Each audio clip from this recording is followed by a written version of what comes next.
Aloha, Scott Bell coming back from Sacramento, California, February 18, 2017, 2:02 in the afternoon. Perfect day to talk about sales. And I want to talk to you about a concept that I first heard of from Chet Holmes, and it's absolutely brilliant, but this hasn't really been explained from anywhere else that I've seen, but there's some psychology behind it. It's having a Dream 100. And the Dream 100 is, let's say that whatever industry that you're in, there's the top 100 people that you want to do business with.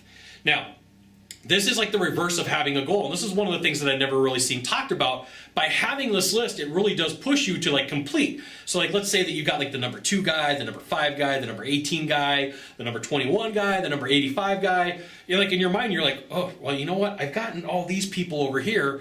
What do I got to do to get to number 1? And it pushes you to be better. So the top 100 list is a way for you to go in and like set your goals on the people that you should be working with. But here's the thing. It excludes the people you shouldn't be working with. There's always a group of people for whatever product or whatever service that you sell that really are not your target market, your demographic. They don't fit in your psychometrics. They're just not there. They're not the right person. They're not the right fit. They're not the people for you to be with, right? So if I have a Dream 100 list, which I do, I know the people that I'm after. I have like a mock-up, a profile, like I know what type of company that they have. I know their revenue. I know their management style. I know what I need to go after. And every time that I've gone and I've worked with a company over here that's outside of the scope of what I've done, it hasn't ever worked out for me.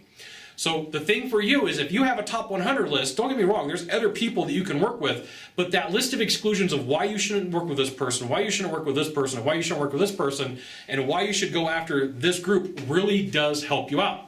So there's going to be a point at which you get really good at what you do, and you're like, look, I want to maximize my time. I want to put the most amount of time into my process and have it give me the best amount of outcome. So I grew up in right after college, and I went into insurance sales, and I was absolutely horrible at it. I was the worst on the planet, not good, didn't know how to close, didn't really know how to present, thought I didn't, not good. But one of the things that they talked about was like, you know, you start right here dealing with people, and then you move up the scale because there's a point where your time becomes so valuable that there's nothing wrong with this group down here. The group up here is where the maximum amount of benefit comes from your work. And so the same thing happens is when you have a top 100 list. You have all these people that you know that you want to work with. You know what you need to chase in sense of words, and you know the type of people that you need to go after. It's all right there. So a top 100 list is a fantastic way for you to keep focused and to look for the right person to buy your product, your service, your gadget, your widget, your Wizmo. I'm making up words here. But have a top 100 list. In every industry, you have one. I mean, there might be 100 vendors that you want to work with. There might be 100 big companies that you want to close. There might be 100 people that you want to have advertise in your product.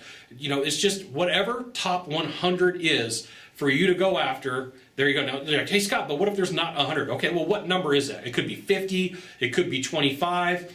But the question is, how good and what skills do you need to go after that top 100? What is it that you're missing, and what is that knowledge that you need to get to go after them to land them as a client? And you're going to have to find that, all right? So have a top 100 list. Now, if you could do a small favor for me, in the box down below, leave a comment, question, or story. That'd be fantastic. To the right or to the left, there's a subscribe button. You know what you got to do. You got to subscribe. And then last of all, you can send it out to all your friends via StumbleUpon, Facebook, Twitter, Google+. Why not even LinkedIn? Scott Bell. We'll see you soon. Thanks for watching. Aloha.